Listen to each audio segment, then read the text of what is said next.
It's like when you're washing someone, some of the ulama mentioned that as you're washing the body, that at that moment, the believing soul is witnessing their place in Jannah. Some of the scholars gave this analogy, and they used the hadith of Jibreel alayhi salam washing the heart of the Prophet sallallahu alaihi wasallam before he ascended. And so that's why I say perfect the washing, because they're in a state of witnessing. You're witnessing their body, their soul is witnessing their place. You're sending them out from here. They're looking to where they're going from there.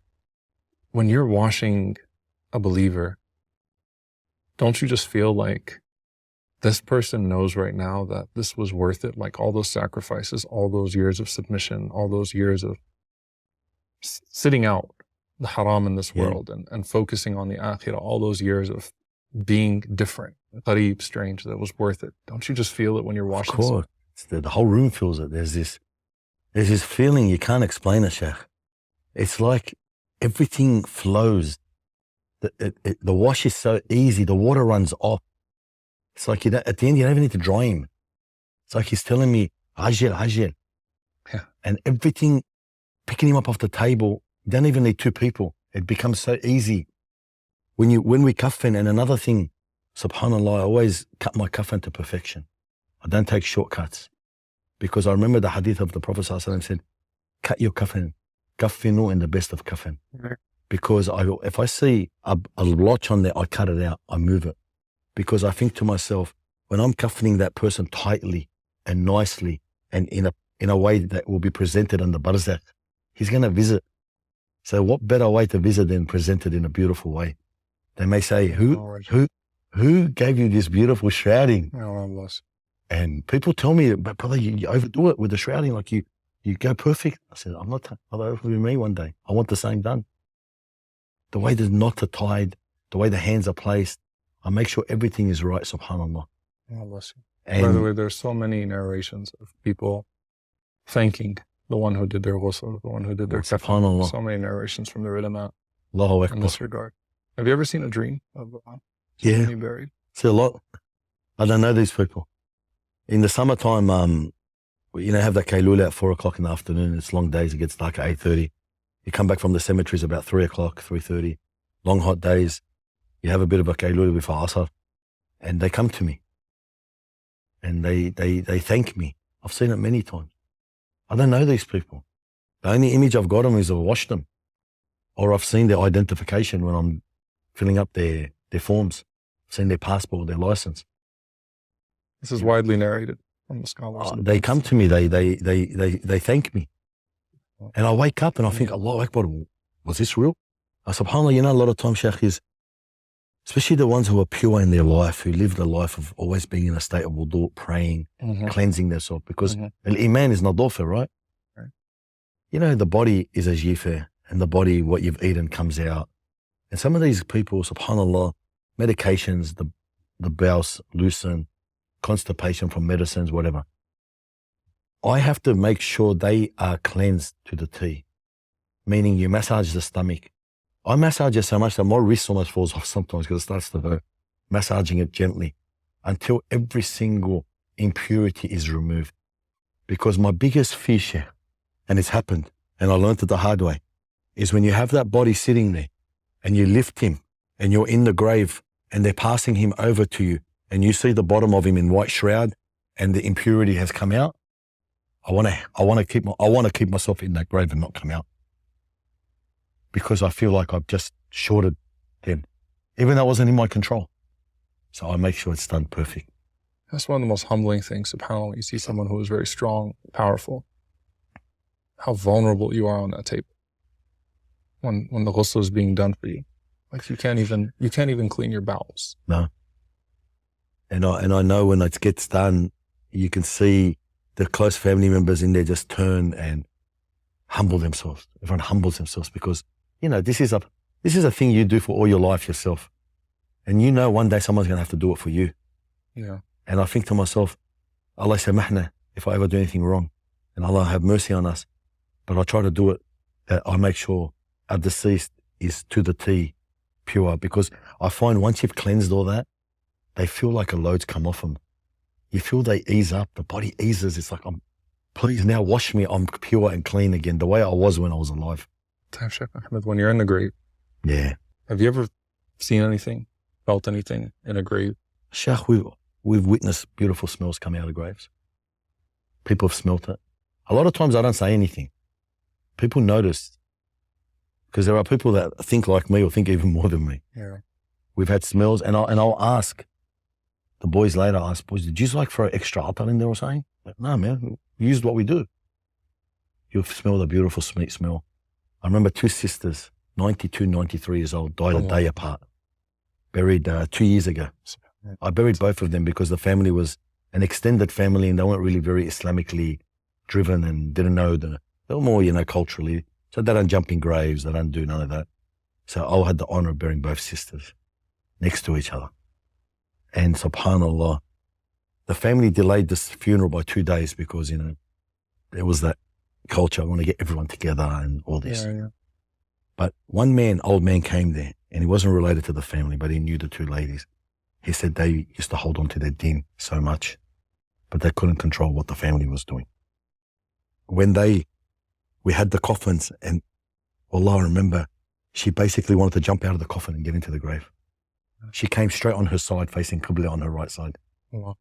The Prophet said, "Qaddimuni, qaddimuni," that the righteous soul is saying, take me, hurry up. Yeah. But we can't control things sometimes, and I have the onus is on me is to tell them the right way. Then it's up to the family.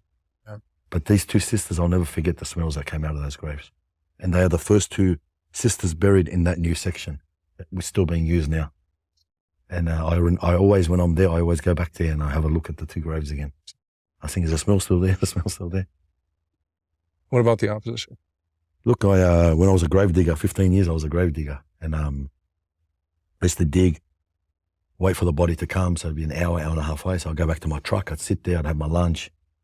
And I'd go back to the grave. And I remember once I borrow. And the graves are 40 centimeters apart, 30 centimeters. I saw this big hole come out of the grave. And it was this big blue-tongued lizard. You know what blue tongue, like they're like a goanna, big lizard, but it looked like a snake's head, And it just popped out. And I was like freaking out. And it came straight out and it sat in the grave. It came from the grave next door. And I thought to myself, how am I going to get rid of this? So I got the machine and I tried to get it, scare it to, and it couldn't climb up 2 meters. And maybe it didn't know how to go back into the hole it came from. So I basically cut it in half and just pulled it out. And I looked at it and I said, man, where's this thing seen now? What has it seen? What has it heard? Because they got senses. Yeah. And that was one of the things I've seen. Recently we saw a snake coming through the graves, but it wasn't a Muslim section. It was next to us. It was it was a Russian Orthodox section actually. The snake was actually we took a photo of it. It came through the graves, trying to go through to another grave. And, but I've never seen animals at the grave. I've never seen dogs, cats. Well, it makes sense. So the Prophet ﷺ mentioned they hear the punishment They hear of the the graves. punishment, and that's So why it you would never be see them. terrifying to you. Never see them sitting around Yeah. there. It's terrifying to them. So terrible. I mean, that's something actually I noticed too. Sometimes, because like my mother, rahmatullahi alayha, she loved cats. So a lot of cats at the house, and Yeah. they were, grew up in a place where there were dogs. Yeah, we used to nickname her that actually.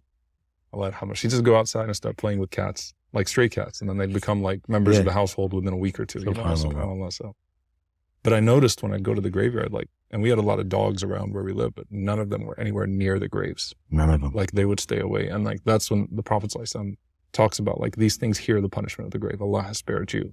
They hear the punishment of the grave. Can you imagine, if they hear that, we wouldn't bury our dead. We wouldn't bury our dead. Yeah. That's what he said, subhanAllah. Yeah. So, and another thing I tell people, a lot of people, when I'm giving a bit of a quick reminder at the cemetery is, and how come with the cathode, subhanAllah, we're all competing on this earth. But when it comes to the cemetery, you never see an ATM machine. Mm. You never see any sort of transactions with currency there. There's nothing to buy there. And that's one thing you notice, that it's such a bare, plain place, but it gives so much sakina to some believers. People go there and tell me, it is the only place I feel at ease, Ahmed. I feel at peace. When I get back out of those gates, it's just ugly. You see the world for what it is. You see the world for what it is. Once you visit the grave and you make that a part of your habit, you see the world for what it is, without a doubt. It's the most clarifying place in the world. That's the graveyard. Wallah, Sheikh, whenever people tell me, how do I come closer to Allah? I say, go visit the cemetery. Yeah. Go visit the ones who walked amongst you before you. Had the same goals, maybe greater goals, more motivated, more money, more whatever. Go and see them. And remember, this is where we're going. Every time we take a deceased Sheikh, people say, oh, what time are we taking him to the cemetery? I said, brother, we're not taking him. They look at you like, what are you talking about? I said, he's taking us. He's taking us to remind us of where we're going. He's going to get buried. Whether you like it or not, he's going to go to the cemetery. But he's taking all of us, the whole entourage that follows. He's taking us all to remind us, hey, take heed. You're next. I was amongst you once. I've had people rock up at janazas and they become the janaza 2 days later. واقفا على قبري لا تتعجل من أمري فكنت مثلك يوما وغدا تكون مثلي. Subhanallah. Oh, you standing on my grave, do not be amazed by my state. Yeah. I was like you yesterday and you will be like me tomorrow. Subhanallah. There's freaky stories, Sheikh, of people who have actually witnessed their own grave. Where they've been at janazas, and we dig 3-4 graves at a time now because it's time. And they've actually come up and said to me, who's that grave for? I said, the spare grave. And 2 days later, I buried him in it. Yeah. And I still remember the name to now. And I remember how he looked like. And I remember what jacket he had on. And these are things that, subhanAllah, never leave you. You know, there was a munshid, a nasheed artist, Mashari al-Arada. He did a song called Farshi Turab. Yes, yeah, I did hear it. Yeah, Farshi Turab. He passed away from a car accident. Not long ago. Yeah. Yeah. So like that was one of the main, I think that was a nasheed that was like a very powerful nasheed moving people towards death. And like, you're right, you know, and he was a young man, rahmatullah. SubhanAllah. You know, my bed is dirt, and there he was. And subhanAllah, a few years later, he passed away in a car accident. He passed away and he became on a mattress of dirt. Yeah. Allahu Akbar, Shaykh, wallah. We could talk about death all day, every day. And it's not a subject that you could get sick of. Yeah. Because it'll affect every single one of us. It'll touch every single family. And as soon as it does, and I notice this every day, is as soon as somebody's family member dies, he's straight away telling me, Ahmed, I need to come and help you. Yeah. You know, I need to come closer back to Allah. Yeah. It's good. It's good. It's good that this happens because it's waking people up. If you want to lose your appetite for life, you wash a dead body. There's no doubt. I mean, that's just like one should do enough, and especially someone that you knew, that you saw alive. You know, and that's something, subhanAllah, that before it was, you know, may Allah reward you all, the brothers and sisters who take on the job of washing the bodies. It used to be the community. Like in my community, we had to find volunteers every time. Yeah. When I was the imam, 20 years ago in my community, we had to find people, SubhanAllah. volunteers to wash the bodies, because we didn't have a Muslim funeral home. We didn't have a place to wash it. We would use all the same, different places, and like, I got to get 4 people with me. So we'd put out messages before WhatsApp, before anything, right? You got to send out messages. Can anyone come out and help us? You know, especially when someone didn't have family to wash this body. And you could see someone's complete appetite for dunya is gone once they wash a body.